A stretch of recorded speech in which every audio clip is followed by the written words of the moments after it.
Okay, so strain engineering in nanowire based devices. Nanowires with diameters of 50 nanometer or less and below are quite fragile structures. Therefore, nanowires need to be mounted upon or partially inserted into suitable substrates. Now, silicon remains the preferred material for electronic devices, though its low mobility is challenging. Strain has significant impact on carrier mobility.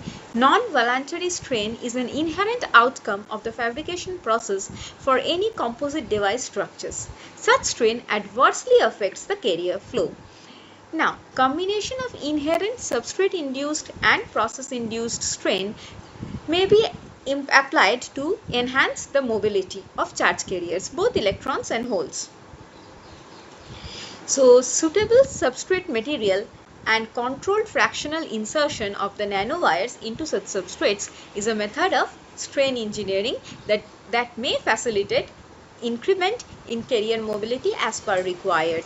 Let us see how it does and how it works out. So, analytical modeling of strain in the nanowires. This is a very important central part of my research.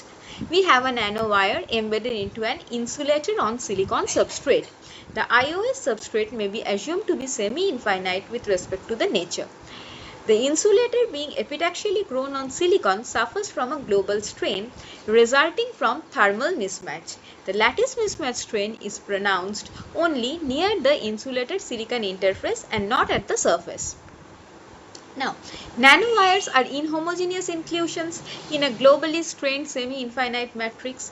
Considering nanowires as inclusions implies the presence of an eigenstrain within it, which arises due to the lattice and thermal mismatch between nanowires and insulator. The mismatch of elastic moduli has been included through the inhomogeneous nature of such inclusions. Therefore, the complete eigenstrain within the nanowire is given by the elastic mismatch portion and the other portion that again has two parts, the lattice mismatch and the thermal mismatch one.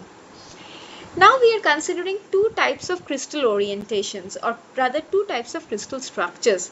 Say cubic crystal structure for 100 silicon, and for that purpose we are using hafnium oxide epitaxial layer, which also has a cubic crystal structure, because if the substrate and the nanowire material both have the same type of crystal structure, then there won't be deformities, or there will be a minimum amount of deformities in the structure. Similarly, we are using sapphire substrate, which is hexagonal, for 111 silicon, which is again hexagonal. So this kind of substrate compatibility has to be kept in mind for designing strain engineered devices. Now we are embedding our nanowire up to various heights, maybe complete immersion, half immersion, 1/4 immersion or 3/4 immersion, as a result of which along the nanowire axis different amounts of uniform strain will be embedded. Now why uniform? Of course, because the entire nanowire is embedded into the substrate and the depth up to which it is being embedded is varied, but the entire axis remains under the same circumstances. As a result, throughout the axis of the nanowire, the induced strain and in turn the mobility will remain uniform. Therefore, the risk of scattering will be less, and if the nanowires are so designed that their geometry is close to the de Broglie wavelength, then of course ballistic transmission is possible. So here is our graph that we have used for simulating the amount of strain induced in the nanowires, and we have changed the nanowire diameters from 2.5 nanometer to 10 nanometer to 17.5 to 25.0 and 32.5, and the fraction of immersion varies from 1/4, half, 3/4 to complete immersion. As a result of this, we have obtained the strain engineered nanowire axial portion, which we have plotted over here, the in-plane longitudinal and transverse components of strain for silicon and indium phosphide. Indium phosphide is another example having cubic crystal structure. So with silicon on hafnium oxide substrate, we can also use indium phosphide. Again, for hexagonal crystal structure where we are using silicon 111 and sapphire substrate, zinc oxide may be used, which has this kind of crystal structure as well. So this is the most important outcome of my research, where I show that by varying the depth of the nanowire, up to which it is embedded into a suitable substrate, we can regulate the hole mobility to be almost equal to electron mobility.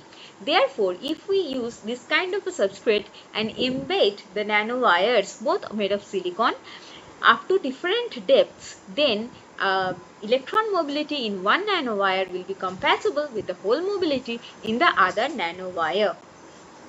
And this will give us the scope of fabricating symmetric CMOS. This is one of the very important aspects of future research. Now we are just designing this step-by-step formulation as we always do. First step is the let us take the half embedded nanowire for convenience. Then on that we grow the gate stack, 1 nanometer silicon dioxide, then the gate oxide, and then on top of that the cobalt silicide gate. Then we grow the side wall spacers, and then we grow the source drain contacts, and we obtain the resultant strain distribution, both longitudinal and transverse.